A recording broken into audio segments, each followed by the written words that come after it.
Welcome to Daily English Stories. Every story hides a world. Some inspire, some haunt, some stay forever.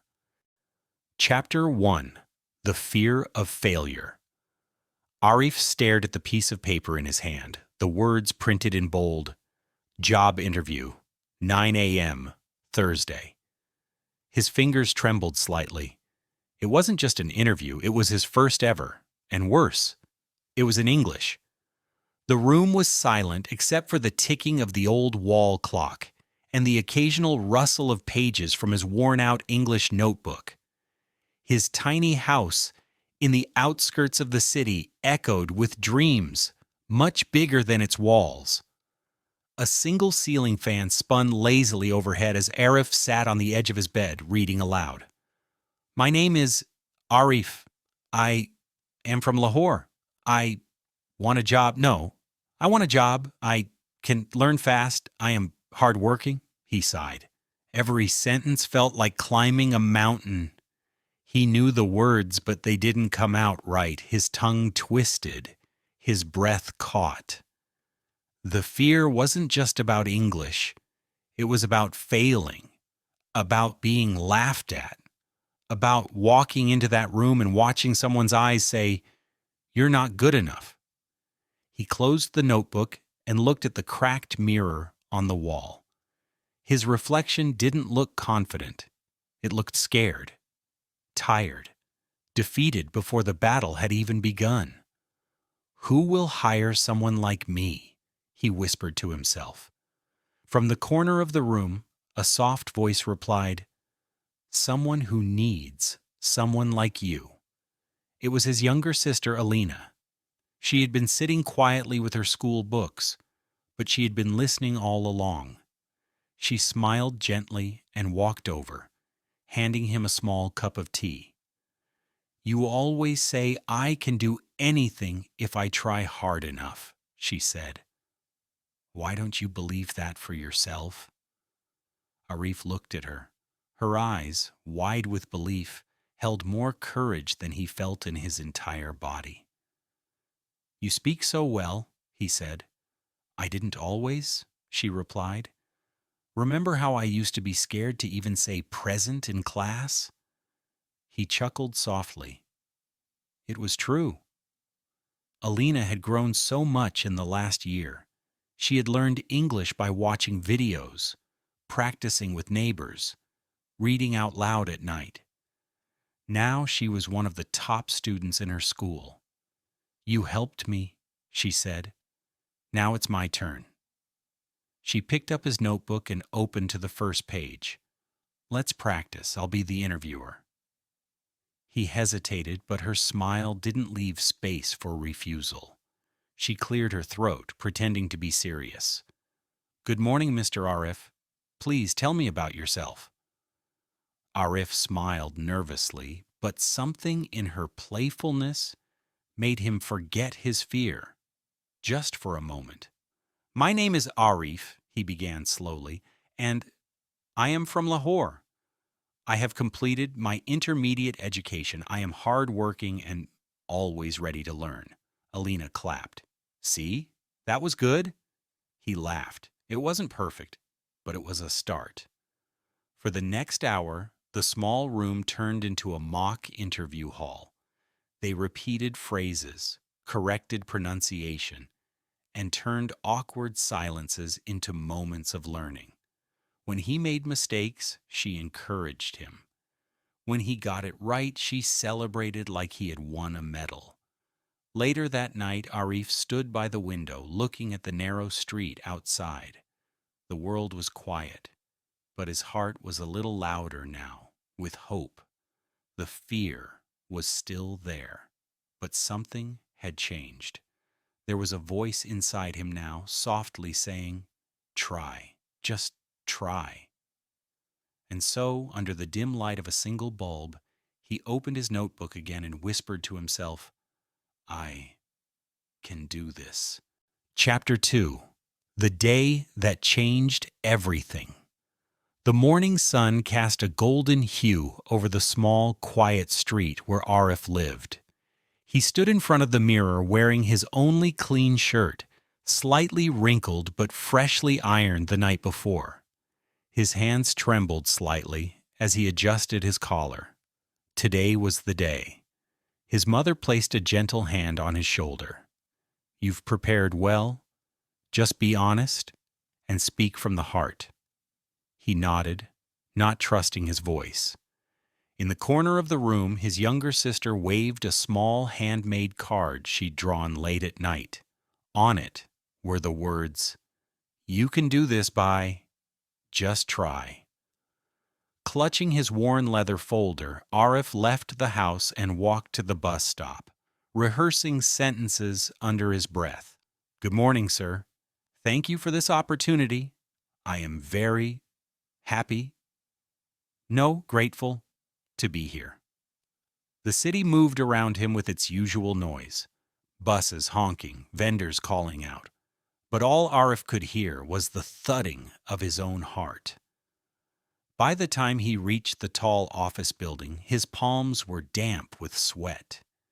He stared up at its glass exterior, feeling like it belonged to another world, one where English flowed easily, one where people didn't struggle to find the right words.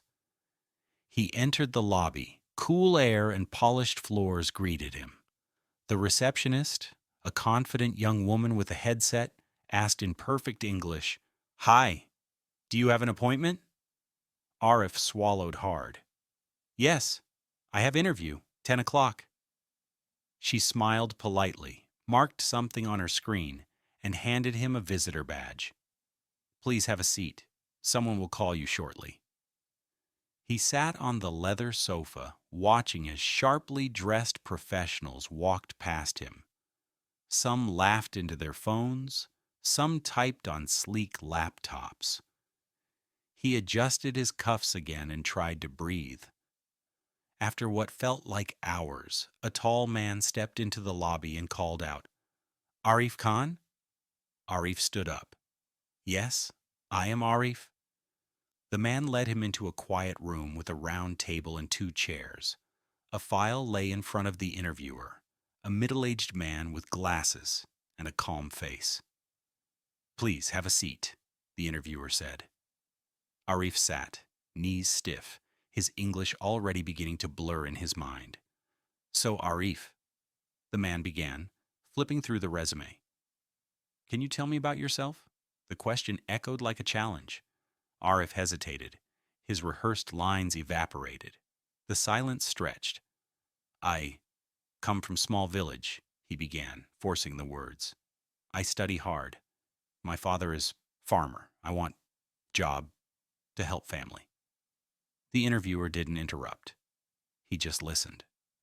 Arif took a deep breath. Something about that quiet patience unlocked something inside him. He forgot the grammar, the nerves. He spoke. "I not good in English, but I try. I learn every day. I want grow. I have hunger, not food hunger. Hunger to do something. I want chance. Just one chance." His eyes met the interviewer's, and for the first time that morning, Arif felt something shift. The interviewer nodded slowly. "Tell me about a time you faced a challenge."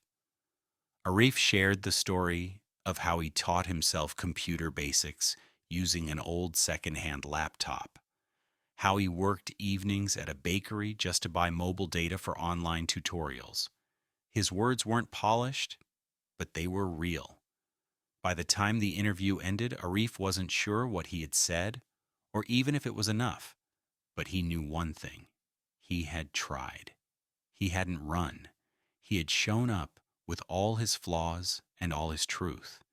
As he stepped out into the bright afternoon sun, something inside him felt lighter. Even if he didn't get the job, Arif knew this day had changed him. He had spoken in a language that once scared him. He had stood in a room he thought he didn't belong in. And he hadn't been small. He had been brave. Chapter 3. The Offer and the Lesson. 3 days had passed. Each morning, Arif would check his phone, then place it back on the table with a heavy heart. No calls, no messages, silence. He had begun to convince himself that maybe, just maybe, the interview didn't go as well as he had hoped. Maybe they didn't understand his words. Maybe his broken English had failed him after all. But on the fourth day, just after sunset, his phone buzzed. He stared at the unknown number, heart thudding in his chest. "Hello?" he answered, barely managing to keep his voice steady. The voice on the other end was warm, professional, familiar. It was the interviewer. "Arif," the voice said, "we'd like to offer you the position." For a moment, Arif didn't respond. His mouth was open, but the words wouldn't come. He blinked, thinking maybe he had misheard, but the voice repeated it, slower this time, clearer. "You got the job."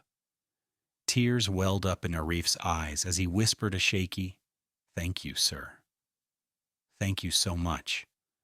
The man continued, "Your grammar wasn't perfect, but your honesty, your effort, and your courage spoke louder than words. We don't need perfect English. We need people who are willing to grow." When Arif hung up the phone, he stood in the center of the small living room. His sister rushed in from the kitchen, wiping her hands on a towel. He looked at her. She looked at him.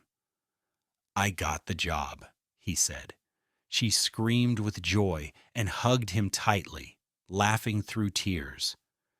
That night, Arif didn't sleep. He sat with a notebook and a pen, writing down every English word he could remember.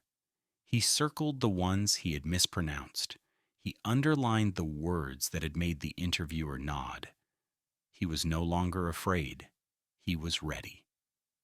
Days turned into weeks. Arif began his new job with quiet confidence. At first, he was shy in meetings, nodding more than speaking. But each day he pushed himself, one sentence at a time. He asked questions, he listened, he practiced, and slowly his sentences became clearer, his voice steadier. But the biggest change wasn't in the office. It was back in his neighborhood. In the evenings, Arif would gather a few kids outside his home. Some were school dropouts. Some were too shy to speak English in class. He'd sit with them, share stories, and help them read simple sentences. He taught them what no one had told him. You don't need to be perfect. You just need to be brave. The rusty bench under the street light became his classroom. A broken chalkboard leaned against a wall became his whiteboard. And Arif, the boy who once trembled at the thought of speaking English, became their guide. And as he watched those kids stumble and smile, mispronounce and laugh, he realized something important. Confidence doesn't come from big words or fancy grammar. It comes from trying, despite the fear. Speaking, even when your voice shakes. And daring to believe that your story matters, no matter how you tell it.